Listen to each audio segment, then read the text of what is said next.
we are the ones that wanna play. Always wanna go, but you never wanna stay.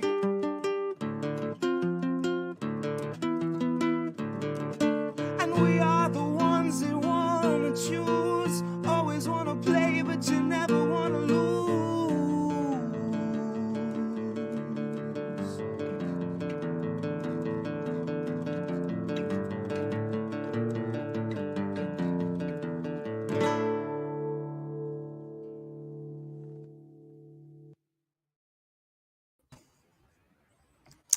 Hello.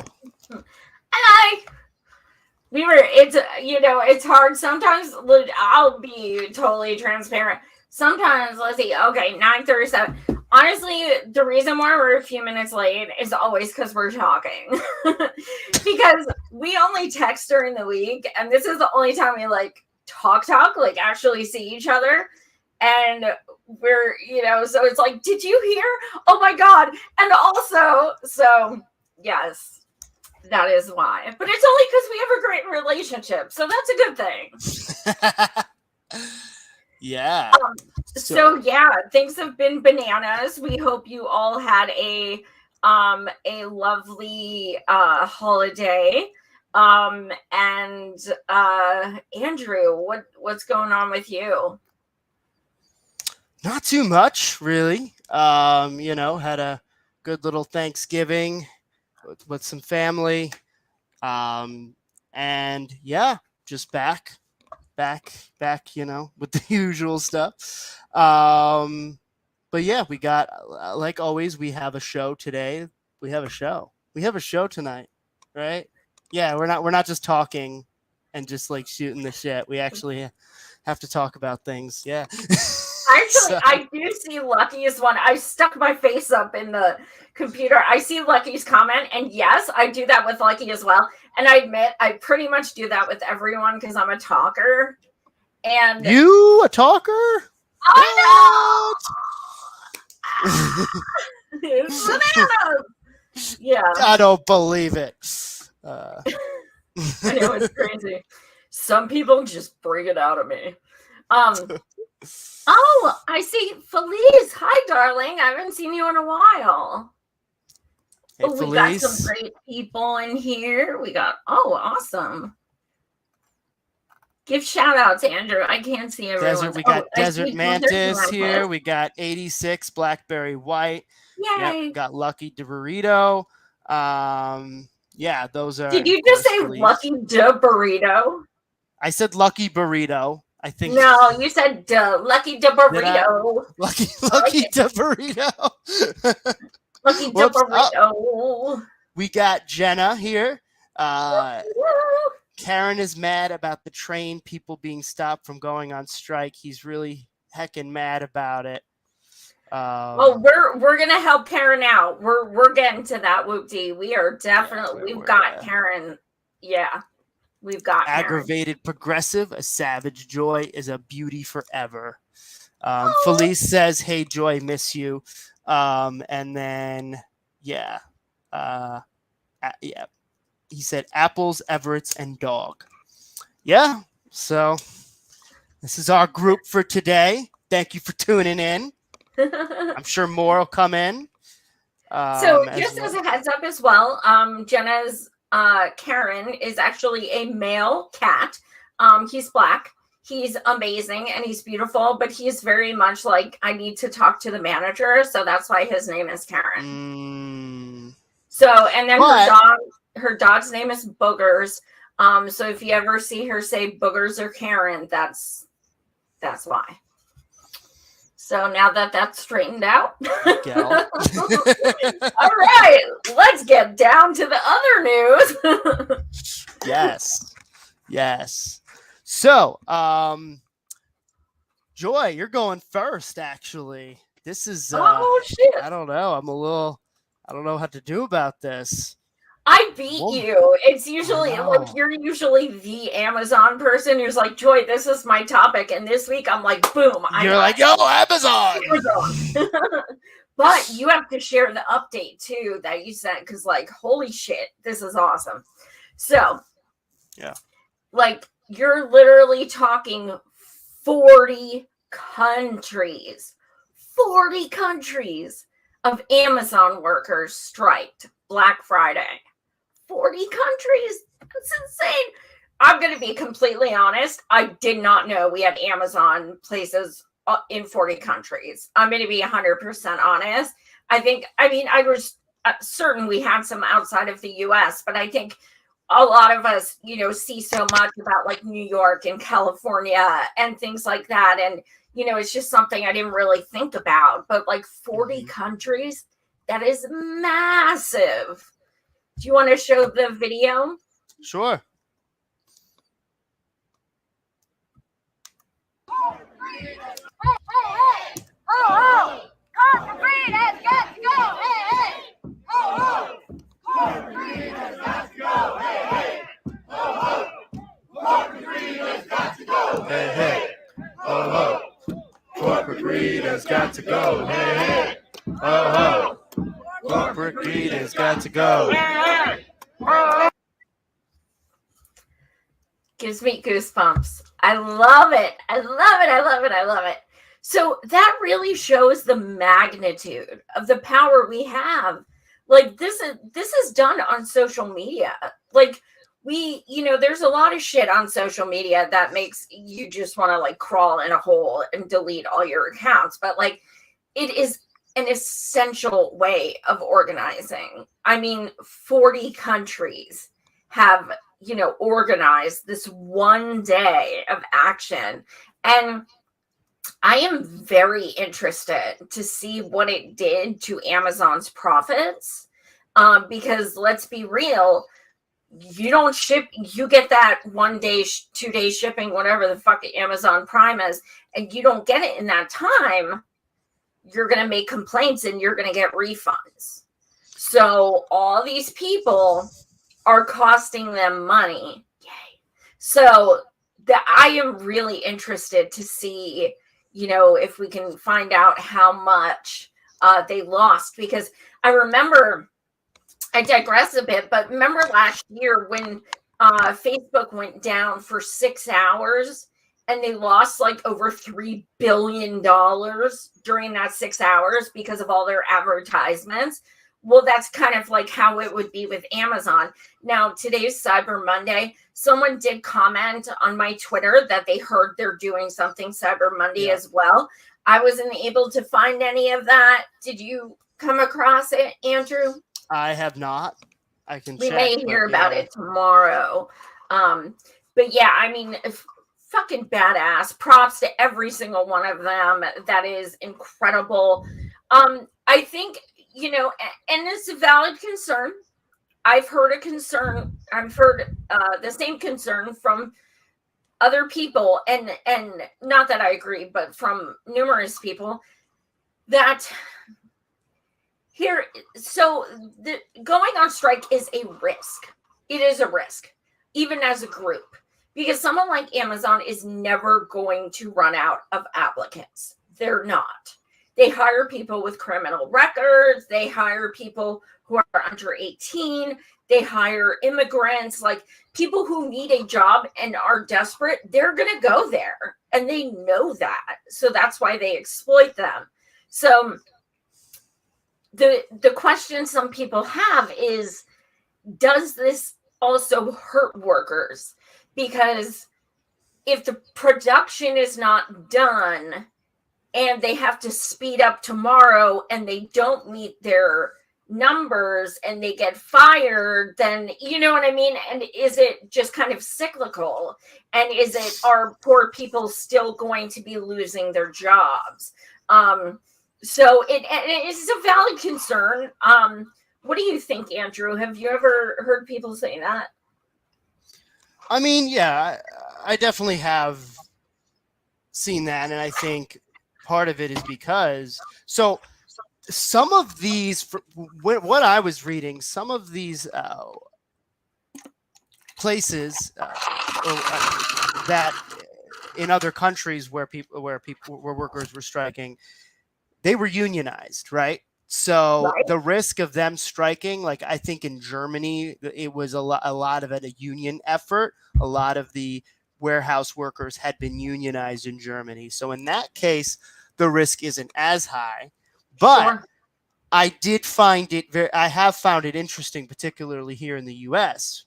We've talked about how after the Staten Island warehouse, they've been losing union elections, right? And so I found it interesting, particularly where we have in Missouri, a bunch of people walked out. There's enthusiasm on the ground, it seems, but it doesn't seem to be translating to the ballot box. And because of that, it is on the back of my head. It's like, okay, well, I support them striking, but they don't have the same rights because they're not unionized. They don't have the same rights to strike. So it is. It's brave. It is. Which It really is why is. part of the reason why you try and form a union so that you have more leverage to do those things. Absolutely. And, on that note, you found some information today that is just fucking beautiful about this. Do you want to share that? I had to read it like 5 times because I'm like, is this real? Like, is this, I don't know. Is this real? Yeah. But it starts tomorrow. So, oh yeah. I'm gonna have to read, I think, a comment that killed me in response to this, but exclusive. Amazon will be publicly punished for union busting this week. A judge has ordered Amazon managers to stand in front of 8,000 workers at JFK 8 and read a 30-page memo that bars anti-union firings. The reading begins Thursday. The NLRB will be there to monitor. Dude. They should have to wear like clown outfits and shit too. Fucking. But just imagine these corporate fucking stooges in their business suits and stuff standing there like, I agree not to do union busting anymore. And they're like standing there like this, fingers crossed behind their backs. That's, I mean, oh man, that's my kink. I can't wait to watch that shit. So my favorite, someone quote tweeted this, and this was my favorite comment I saw in response to this. Damn, Amazon messed up so bad the judge is making them do a book report in front of the whole class.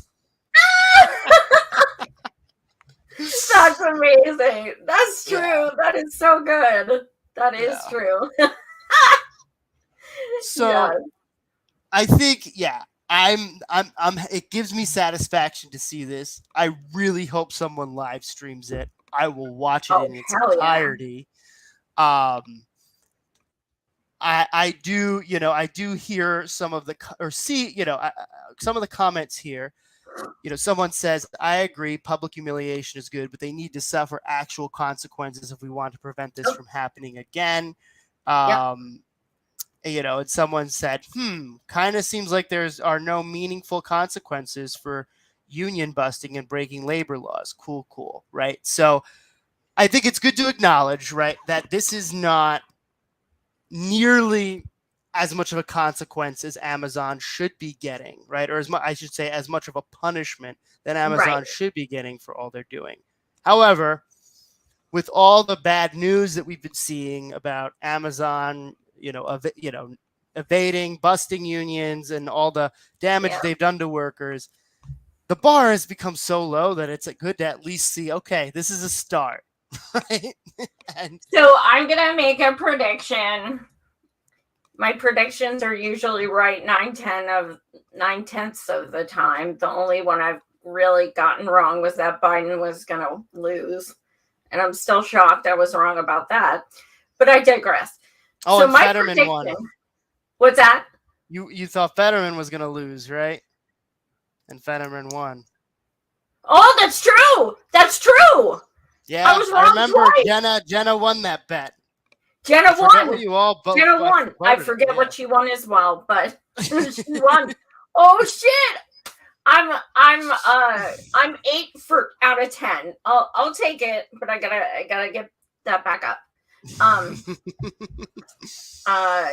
Yeah, I'll go into what they are another time. But my projection is going to be that these people who are stood there to give their book reports, people use the footage of those things and make mock videos of them and harass them until they resign. That's my prediction, and I fucking love it. I want to see it. Do it. Do it. Just do it. Shame those fuckers. No, for sure. I mean, public humiliation is good. It's definitely, it's a start. I hope they like throw Campbell's soup cans and shit. Like, or like, Campbell? you know what they do in UK? In UK, they legit just throw bags of flour. Oh yeah. It's amazing too. Actually, something I learned at when from protesting with my LGBTQ plus brothers and sisters, we throw glitter, and nothing pisses people off more than fucking glitter because it never gets off of your clothes. And just think about these fucking rich ass suits, like, you know, standing there like reading, and like all of a sudden they have like hot pink glitter all over them and it won't come off. Oh yeah. And be like, I got that glitter on Amazon, bitch. Now what? Oh man. So that's exciting news. I am looking forward to that. And, you know, at the very least, at least we have it on video that they're saying that, you know, they were wrong. Even if it's obligatory, they're still saying it. And we will be given that footage to be like, yo, you're a fucking hypocrite. And we can use that footage to people who are scared to now vote yes on unions. And that's be like, true. Look, the judge made them say otherwise because that it's not ethical to what they've been telling you. So at the very least, we can use this footage as leverage to help get people be more comfortable. Yeah. No, that's a good point. And I didn't even think about that in a sense. Yeah, that could be, it could help soften the intimidation factor that a lot of these workers have. So, yeah. So now going over to railroad workers, right? So we talked about this last weekend, or I should say last Monday, right? A little bit of review here. This has been going on really since September. And there's 12 unions, 12 railroad unions. All of them have to agree with their contract in order to not strike. Right now, there are 4 unions out of the 12 who have not agreed to their contracts. And rightfully so, because they really just want sick days. They want a couple weeks worth of sick days, I believe. Right now, they have 0. You can't get paid if you call out sick. And it's caused a lot of holidays, and they work 16-hour days. And they work like 7 days a week. Right. And that's so labor. That it's not like you're sitting at a desk.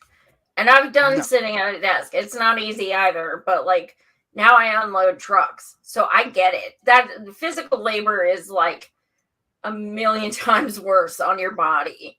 So they're doing this, and everyone they interviewed is like 40s, 50s. You know, it's not like these are like, you know, like teenage kids. You know, these are people who have been in this shit for decades. Yeah.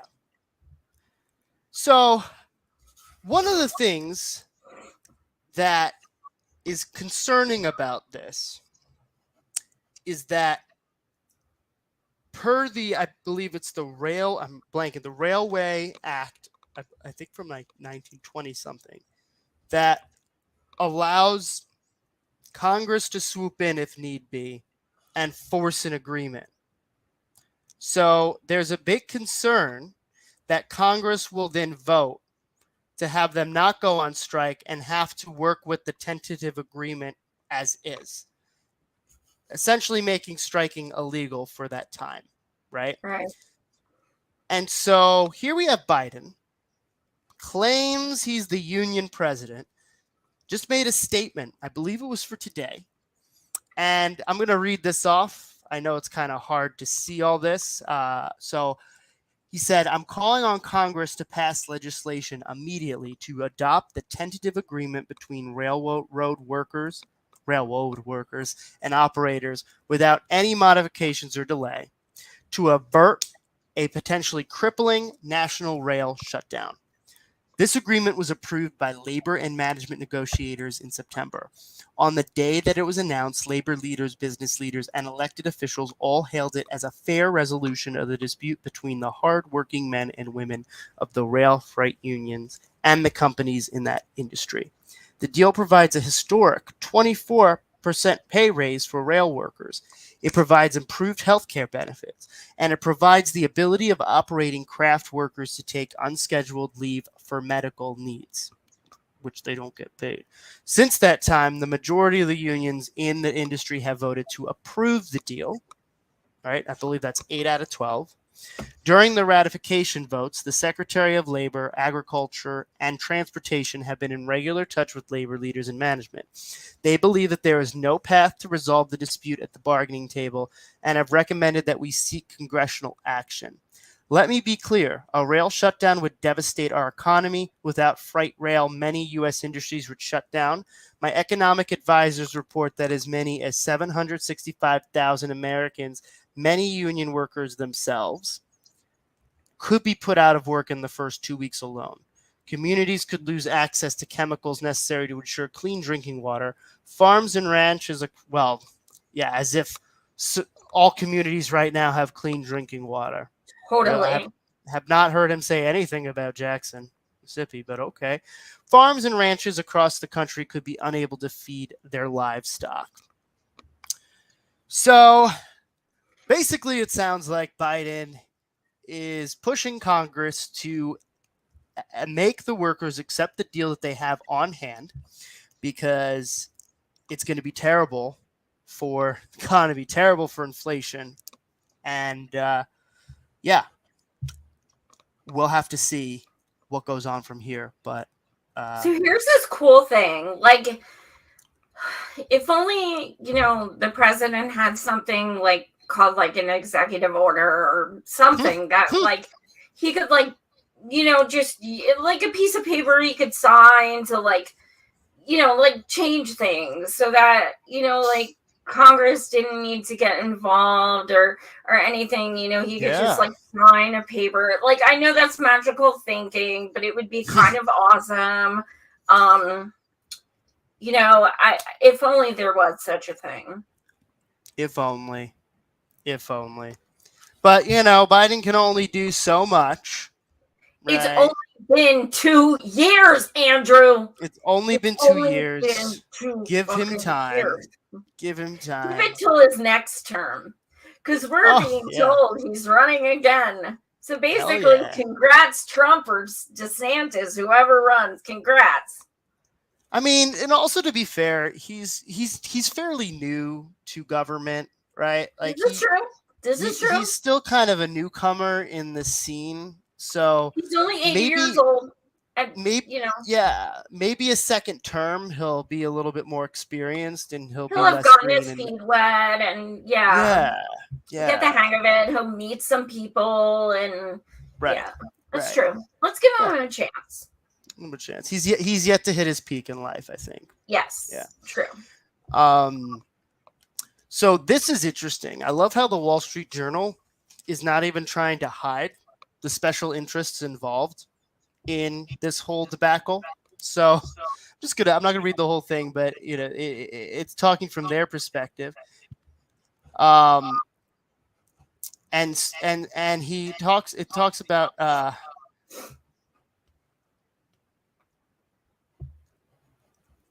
5-year agreement that came out of these discussions and then so both great. Okay,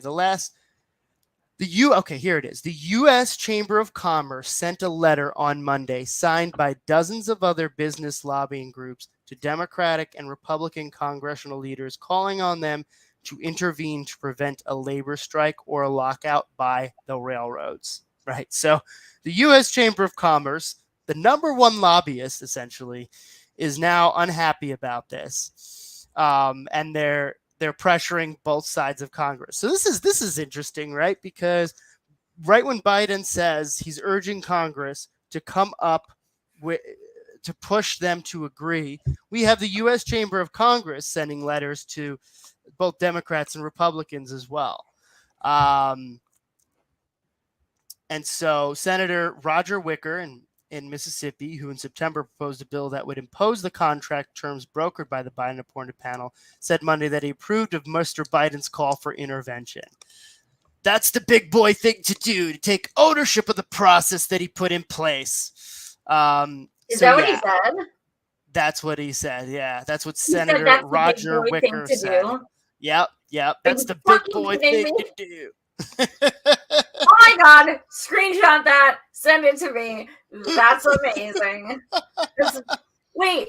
It was. Who was it? Oh! It was Pelosi. She said to Trump, "Pull on your big boy pants." I was like, oh my God, you're in fucking third grade. Like, see, the Dems are so comparable to Republicans. Oh my God. So this right here shows the workers have fucking leverage. They do. And but the U.S. Chamber of Commerce is fighting them now. So, like, if you want us so bad and you want us to work so bad, then you're gonna give us what the fuck we're asking for. Because I'll quote Rage: "Settle for nothing now, you'll settle for nothing later." You have this opportunity, fucking go for gold at this point. So, at a time where it seems like everyone's very divided and that we're living in two different countries, I think it's important to realize that there are certain fundamental issues that people share all across the political spectrum, right? And I honestly think one of the reasons why, because we've been talking about how, particularly this last year or so, transphobia, homophobia, right? All this bigotry has just been continuing to go off the walls, right? And ever since Musk has taken over Twitter, right, we're seeing accounts more and more just spreading just very much hateful language. And of course, it's not just towards LGBTQ people. It's towards Black and brown people, right? It's towards a lot of different more marginalized groups, right? But the right has been using, when it comes to, claiming that there's all this pedophilia going on with groomers and, grooming amongst the trans community, right? And part of the reason why it's happening as well is because I feel like it's always trying to be a distraction from like what are the real things that are keeping people back, right, in this capitalistic hellhole, right? I love aggravated progressive fascists will always find an enemy, right? And they'll always do everything to find an enemy that has literally nothing to do with why you're struggling in the first place, right? Yes. They will always find a distraction. And so here is just something from Pew Research that I think is really interesting to take a look at. So anti-corporate sentiment in U.S. is now widespread in both parties. Right. The U.S. public views of banks and other financial institutions, as well as large corporations, have become much more negative in recent years. Today, these institutions are both held in low esteem by Americans in both parties. So here's this graph, right? So the red is Republicans, the blue is Democrats, and I guess the grayish here is more independent leaning. So take a look at how Republicans when it came to banks and other financial institutions. In August of 2019, 63% of Republicans, or people who lean Republicans, thought that banks and other financial industries played a positive role, had a positive effect on the way things are going in the country these days, right? Let's go to now 2022. 38% of Republicans feel that way. A lower amount than Democrats or Democratic-leaning people, which is at 41%. So interestingly enough, from 2019 to 2022, Democrats, the amount of Democrats that feel positively about these institutions went up a few percentage points. That's interesting. I think they know, because if they voted otherwise, they're hypocrites, because their entire party is funded by these fuckers. Which it's the same with Republicans, though. Totally. Right? So it's interesting that Republicans took such a dip, right? Whereas Democrats, people who are lean Democrat, they're still well below 50 in terms of thinking that they play a positive role, but it did creep up a few percentage points, which I think probably could also be attributed to the fact that people started kind of just like settling in with Biden and not really paying attention to systemic problems, because they were just so focused on Trump, bad, that they kind of lost sight of some of the systemic issues. That's just maybe one theory I have regarding that. But large corporations too. I mean, so this, they differentiate banks and other financial institutions with large corporations. This is even more noticeable. 54% of Republicans in August of 2019 thought large corporations played a positive effect on how things are going in the country these days. Now it's 26%. And Democrats, it was 23%, and then it creeped up to 25%. So that is basically the same for large corporations. And as you can imagine, when it comes to tech companies, we got 58% Democrats who think they have a positive role, and Republicans 40%. That doesn't surprise me at all because the right-wing people are going, for various reasons, are always talking about how big tech is terrible and stuff. But what's the actual date on this? On this, when this was done, November 17th. Oh, okay. So this was done. So it is after Elon. That's what I was wondering. Mm-hmm. That's a good question. Yeah. Because I think that changed a lot of people's perspective as to whichever side. I think a lot of people started to waver. And a lot of people realized just how, like, we say billionaires, but I don't think people grasp the fact that, like, literally no one makes $1 billion. Like, they use people as capital. That's how it happens. And seeing, Elon just 24/7, I think, and his hubris and his arrogant responses and things like this, I think it is starting to sink into people that, like, stop defending him. You're never going to be as rich as him. He doesn't need your defense. And this is what happens to people when they're untouchable. Yeah. No, absolutely. Small businesses seem to be the most popular. 80% of people have a positive believe that thoughts on small businesses. The military. And on that note, with the holidays coming, please shop on Etsy. Please put shop your mind where their mouth is. Yeah, like, please shop with artists and writers and, just on Etsy, crafters. Like, just please, those gifts mean a million times more anyway. But, like, just please, let's not, just do, like, Amazon. Like, there's no thought that goes into that. It's just mass produced stuff. Let's be thoughtful and kind. And if we're going to get something that means something. And that actually helps someone, with their small business and with their crafts. And, it's just so much. It's so important. Etsy's my jam. I love me some Etsy. Lucky Burrito has a small business, not on Etsy though. Oh yes, Lucky Burrito. Put your link in here. Yeah, she makes really cute stuff. Really cute. Okay. I'll keep that in mind. I'll pick one out for me, for you to buy me.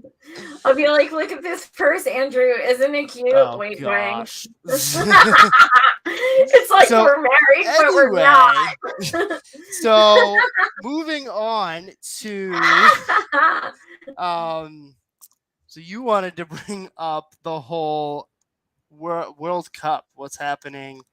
Oh, dude. Shout out to Richard Medhurst. I don't follow him. I'm not familiar with him. I know a lot of people like him. But I came across this and I was just like, yes. So at the World Cup, this isn't a thread of people who were being interviewed by Israeli TV. And when they found out it was TV from Israel, they walked away. And it's like a whole thread. Channel is this? Israel channel. You don't like us? Channel is this? Sorry, bitch. You could play a couple of them. They're great. Oh, there's a couple more. That was the only there's one. A thread. Oh, yeah, okay. Let's see here. I didn't realize there was more. Oh, okay. Here we go. Oh, this is a 21-second one. Okay.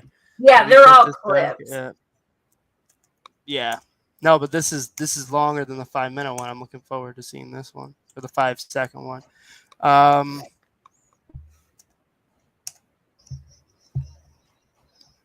You didn't share it. Wow.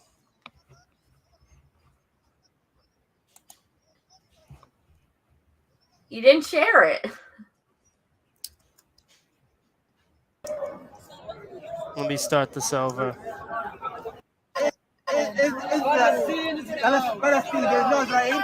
Sorry, please. You are not welcome here. Even if this is Qatar, this is our country. You are not welcome here. There is only Palestine. There is no Israel.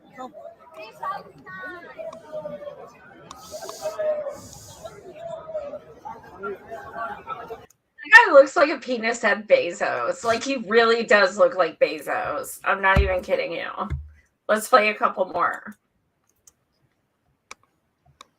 Do you see it? Or is it playing? No. Yeah, you didn't share it. Okay, let me go to this next one. Here we go. And then click.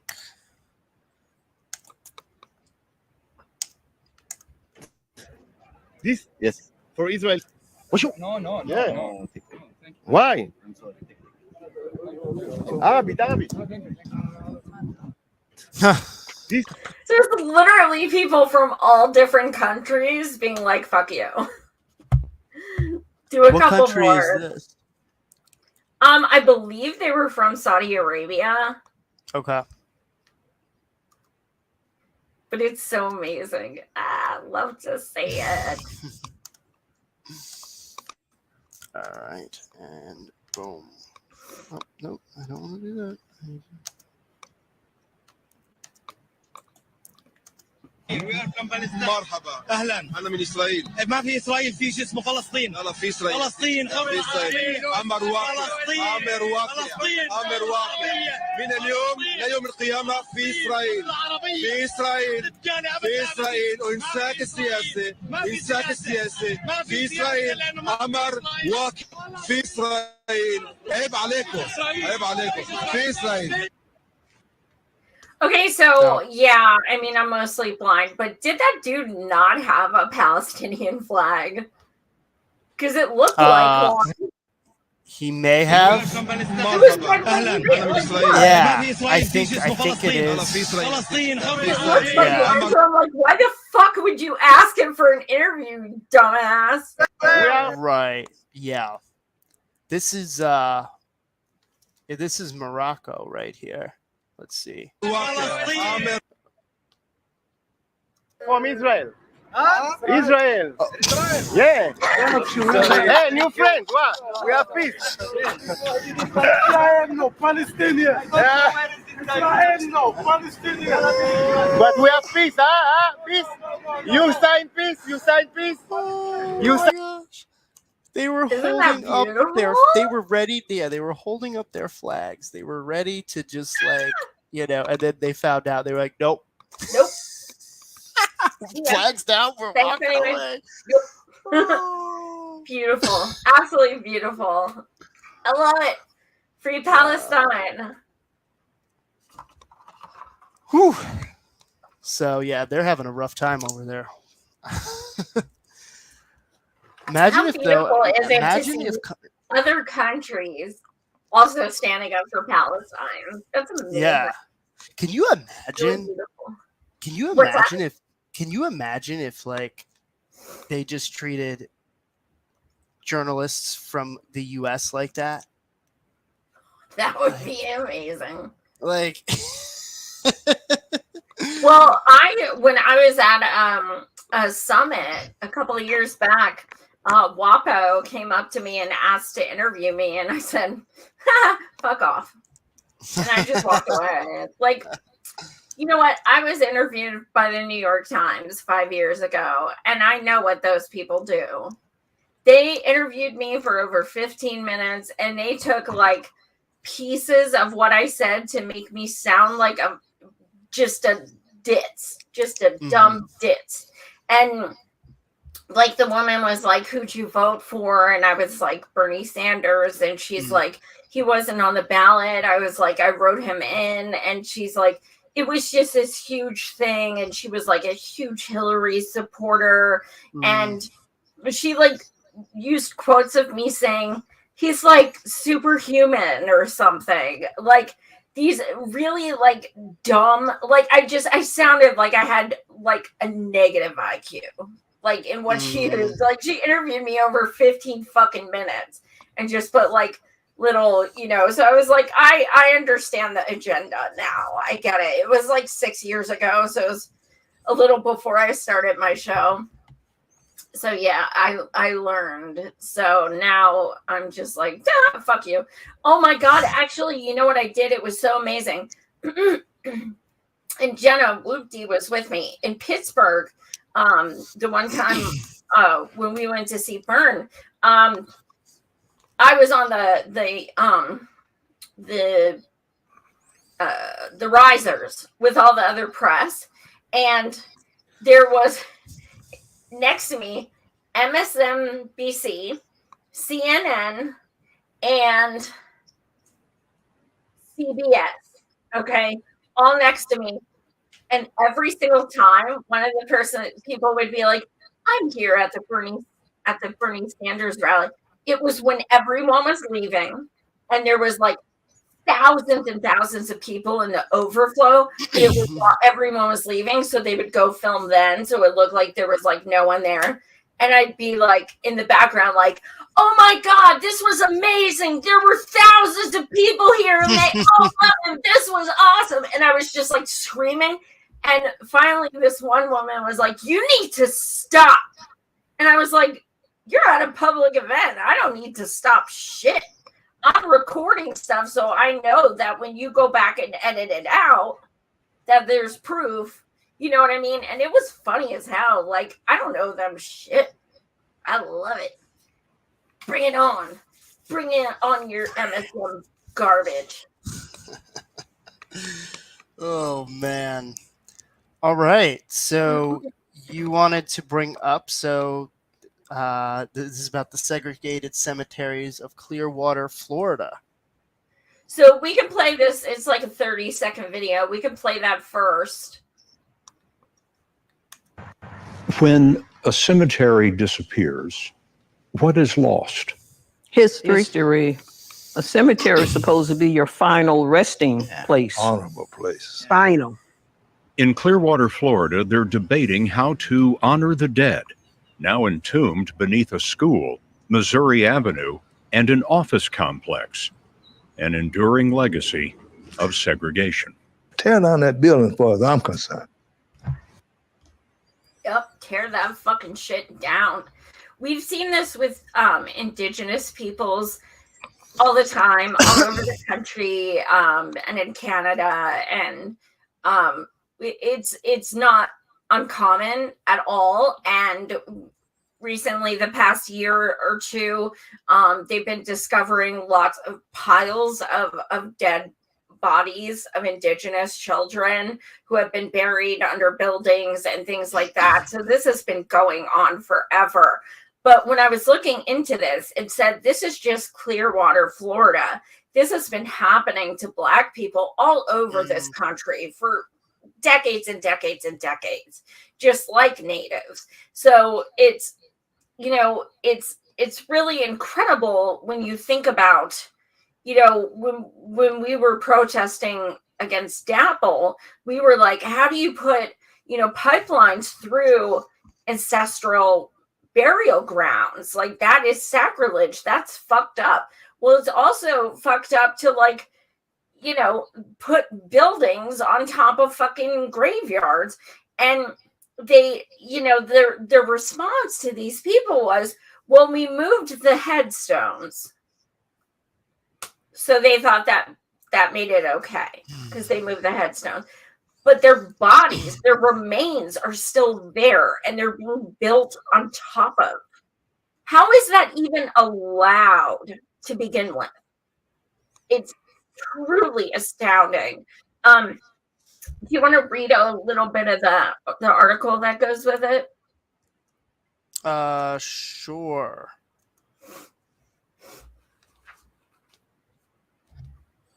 So, so this was on 60 Minutes. There was an article as well. Yeah, I sent it in the DM. Okay. I'll take a look then.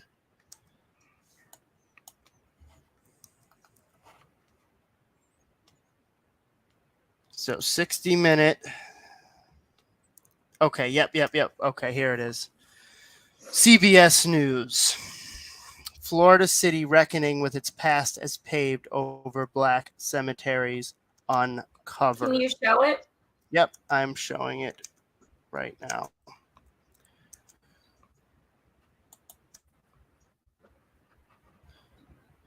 All right. The first half of the 20th century, Clearwater Heights, Florida, was a Black neighborhood, thriving, proud, and anchored by faith. But being in the segregated South, African Americans couldn't stay at the White Hotel, walk on the beach, or swim in the bay. In death, they were laid to rest in segregated graveyards. These cemeteries were sacred ground until the ground became valuable. In the 1950s, headlines announced that the city of Clearwater made a deal on moving a quote-unquote Negro cemetery. Hundreds of African American bodies were to be reburied to make way for a swimming pool.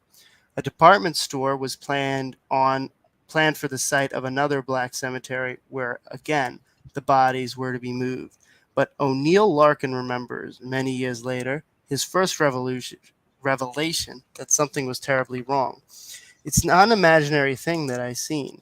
It's what I seen with my own eyes, Larkin told 60 Minutes correspondent Scott Paley.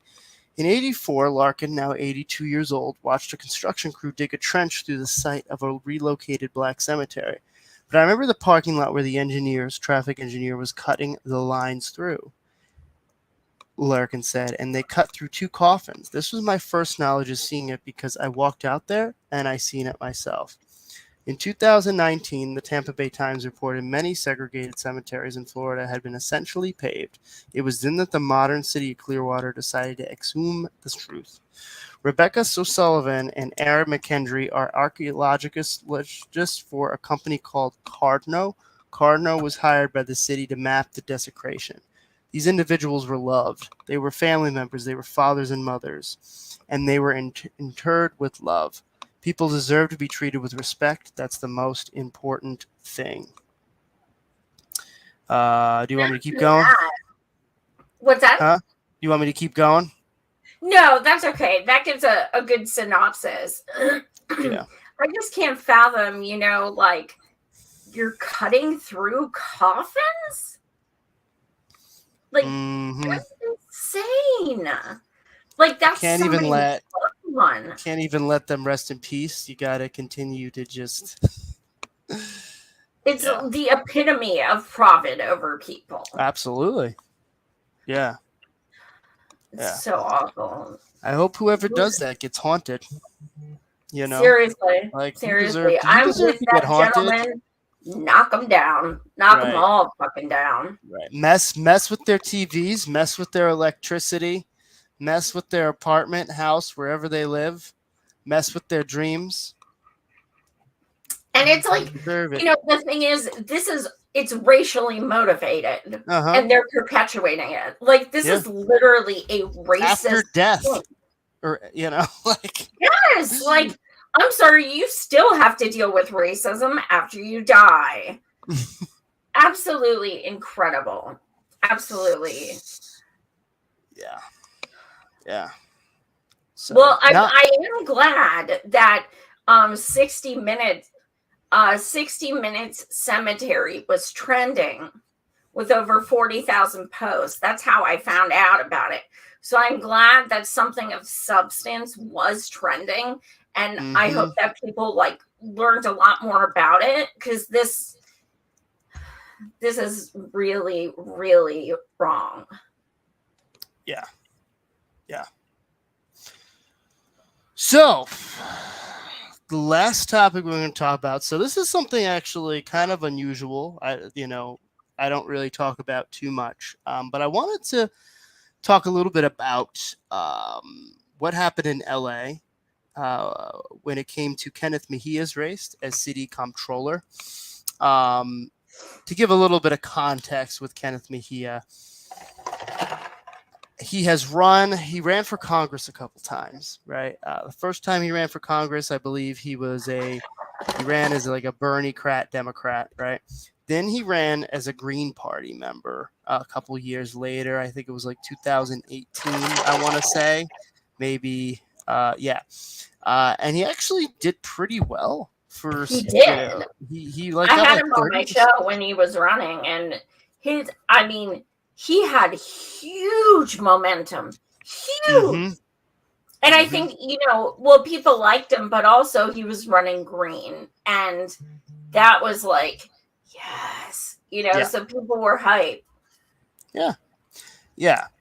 And so for this in 2020 or 2022, he ran for city comptroller, in LA. So just to give a little synopsis on what the city controller does, it's an elected official, and it gives the controller the responsibility for serving as the auditor and chief accounting officer of the city. The controller is required to exercise general supervision over the accounts of all officers and departments of the city, including the independent departments of airports, water, and power and harbor. Under the charter, all city payments must be approved by the city controller. The controller also prepares the official financial reports for the city and is responsible for financial and performance audits of all city departments and programs. So kind of a position that can, in interesting ways, have a lot of influence, and it can be very educational for people to know specifically about where their money is being spent. So why are we talking about Kenneth Mejia, right?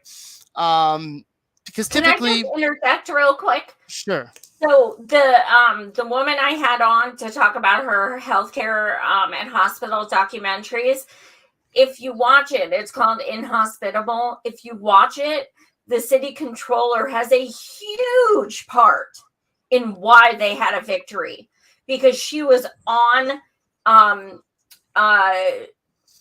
UPMC's ass as to why their hospitals were screwing people over like that. She had a huge part.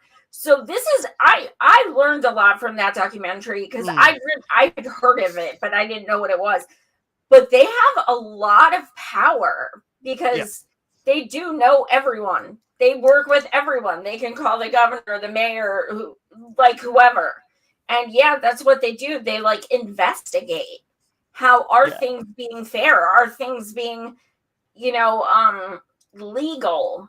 So she played a big part in that. So it's a pretty big deal. Not too many people know what it is, but Right. he has the potential to do some really good things. Well, yeah, and I think in many ways what he did, and we talk about, right, starting local, right?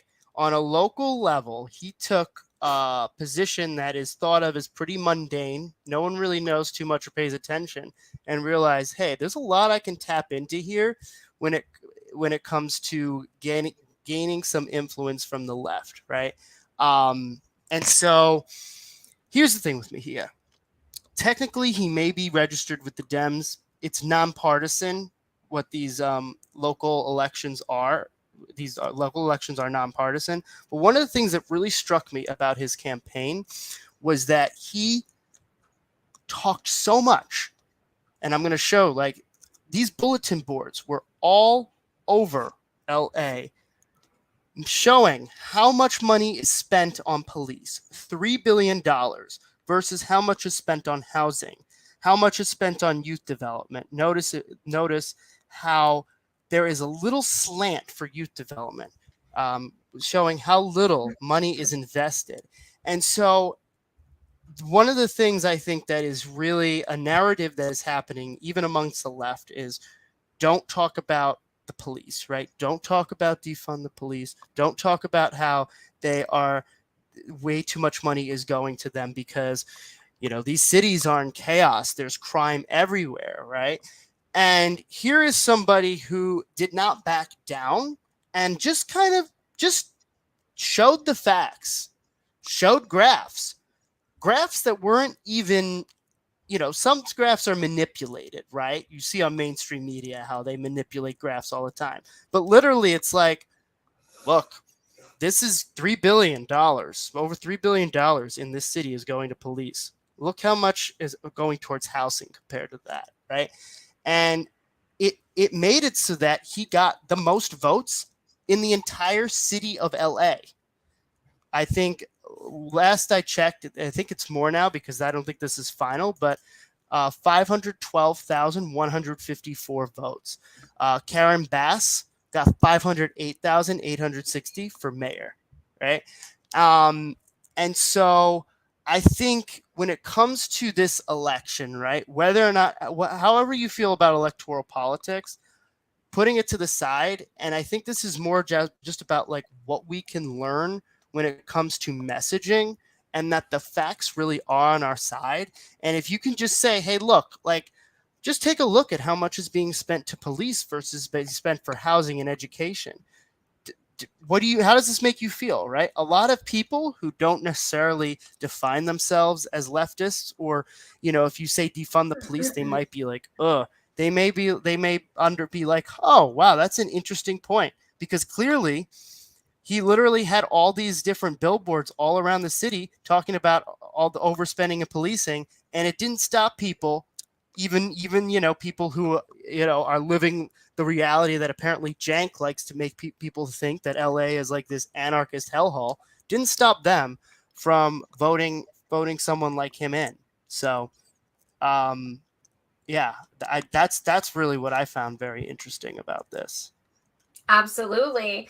And I do, appreciate that he lost several times and kept running. And I think, the first thing I thought of was,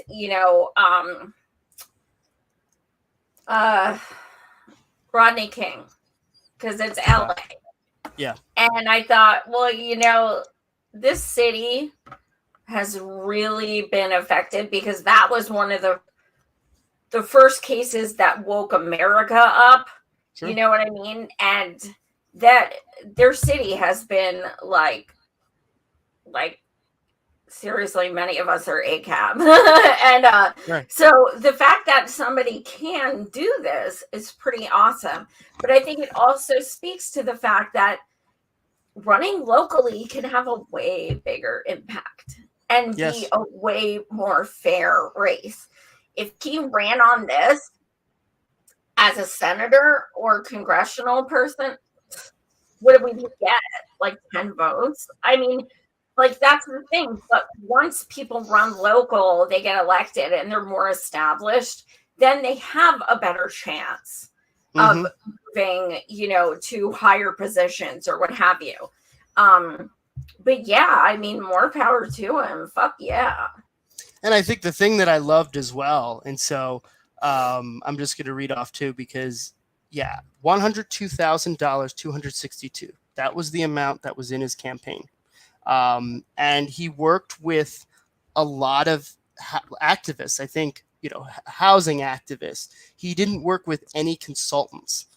And so that's one thing that really sticks out to me is when you look at his team, and we'll see what his team is like when he's in office, right? I think it's continue the scrutiny, right? We'll see. It's good to pay attention to those things to see if that's going to affect with how he does it. But he used activists, which is a great start.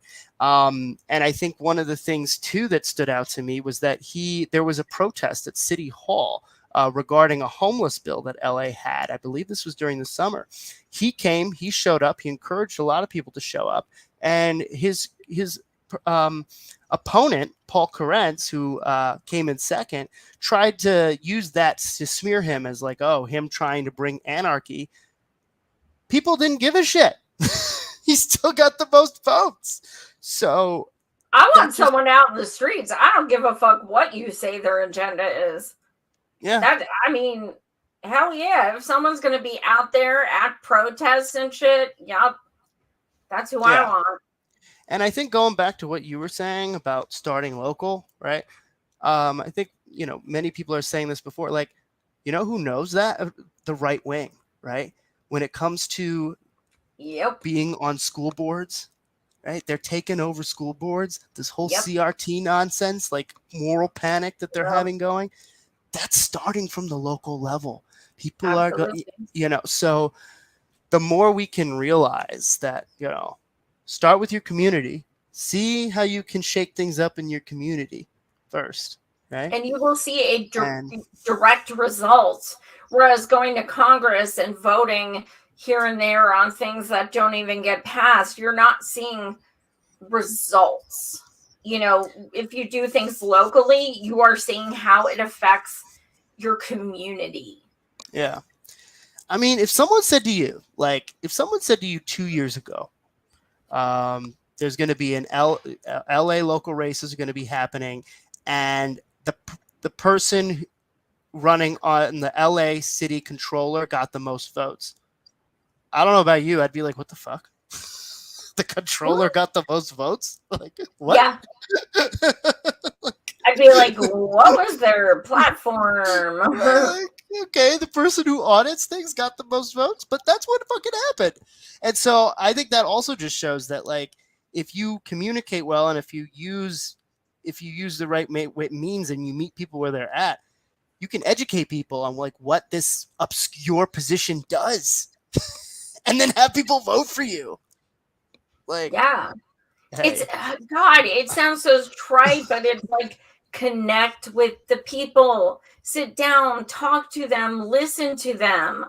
That's what Jesus, that makes all the difference. Yeah. So so that's, well, I have a funny too. We always close with a funny. Oh yeah, the funny. You're gonna have to read it, but it almost made me pee my pants. I don't know if it's supposed to be funny, but it is. Okay. So we'll see. I'm in Stop Shop with this older lady in front of me. Her total came up to 120.87, but her C card declined. So y'all already know what I did, and God is truly going to bless me one day. It was a lot of groceries, but I helped her put every single last thing back. That is so fucked up. What? Okay, so what's funny about this? Well, he implies he bought it for her, but he helped her put all the stuff back. Like, he didn't help her pay for it. Oh, okay. Interesting. He Yeah, like God is gonna bless me one day. But let me just say on that note, do kind things because they're kind things. Don't do things to get rewarded in the future or post you like, doing something nice, like a photo of it on social media and be like, I just blah, blah, blah. Like it takes everything away from it. So just be kind to be kind. Be kind. That's the lesson of the night. Be kind to people. Remember when Be kind, rewind. Oh God, that was when Blockbuster. No, what's Ellen DeGeneres. Remember when she was seen in a picture with George Bush at a game, and people were saying, why are you associating with this war criminal? And the next day she had a lesson for everybody, and it's be kind to people. Be nice to people, even if you don't agree with them on every single thing. Yeah, be kind to people. Yeah. So not like Ellen DeGeneres. And then it came out like several years later, which I had already had inside sources because I have a really good friend that actually works in LA and had to work with Ellen DeGeneres, that she's like extremely abusive to workers. Oh yeah. An awful person. Yeah. I mean, it was funny when it all came out. So I was like, oh yeah. Yeah, no, for sure. I mean, so my friend who works in LA, who works in like, was producing and film, when he was a PA, if Ellen was like right next to you, right, you were not allowed to talk to her. You had to get the assistant, and then the assistant had to relay that a message to her. So even if you were closer to Ellen than her assistant, nope, you had to talk to the assistant first. So that's the type of person Ellen is. And then she's lecturing people to be kind to people. Yeah. And so it was funny when all that shit came out. It was like, oh yeah, I'd heard. I heard some stories. How dare they talk to me? Do you know who I am, you peasant? Right. Oh my God. Exactly. Wow. So, and she's like, America's sweetheart. Oh my God, she loves to dance. Woohoo. So what you got coming up there, sir? Yeah, so on People's Voice Network, me and Z, we talked to Sabby about housing. That's going to go out tomorrow at some point. And look for anything else that we've got on People's Voice Network. I think on Thursday we're going to be talking about some of the Twitter things that are happening as well on a panel show, I believe. So we'll keep you updated on that. And yeah, take it away, Joy. So I've been trying to do spaces on Twitter at least once a week. I really enjoy them. I like being able to talk to you guys and not just, I like being able to give everyone a voice. So if you're on Twitter, definitely check that out. I do all kinds of topics. Like sometimes I just say, rant, just join and tell me what's on your mind. Just speak out. It's good because it's only voice. So if you're scared to go, on video and stuff, it's totally fine. But I don't record them. I want them to be, I want people to feel completely comfortable in what they say. So yeah, it's really just a conversation of, it's like this, but like verbally. I really enjoy it. So I'll probably do one of those this week. Saturday, I will be going on Awkward Show at 6 p.m. Eastern. Nice. What's that? I said nice. Yeah, he was on my show quite some time ago, and so I'll be going on his Saturday at 6 p.m. Eastern. We're back here Monday, of course, 9:30 p.m. Eastern. I do have some awesome guests coming up. So 2 or 3 of the railroad strikers are going to be coming on within the next 2 weeks. I'm waiting for the name confirmations, but I just spoke with them. Who else? I've got Matthew Ho coming back on. My comrade Alex Rubinstein, the incredible journalist. Yeah, I've got some great people coming up. A couple other big ones I don't want to say yet because the date is to be announced. But if you didn't catch my show Friday, please do. I interviewed Lee Stranahan. He is a self-proclaimed right-winger. And we had a really great in-depth conversation that was really, it was great discourse because we don't agree on everything, but I found him to be very open-minded. And it was interesting because he was saying things like, the communists I've met are the coolest people I know and stuff like that. And he was saying some things that I was like, really? Like, so it was pretty rad. And it shows when you have conversations with people who politically align otherwise, you can find some common ground. And that's one of the things we discussed. So yeah, definitely check that out. I enjoyed having him. But yes, thank you guys so much for tuning in as usual. Pretty please subscribe to my channel as well, Savage Joy Marie Man, YouTube, and Rockfin. That's where I do all of my other shows. And yeah, thank you guys so much for watching. Much love, everyone. Till next time.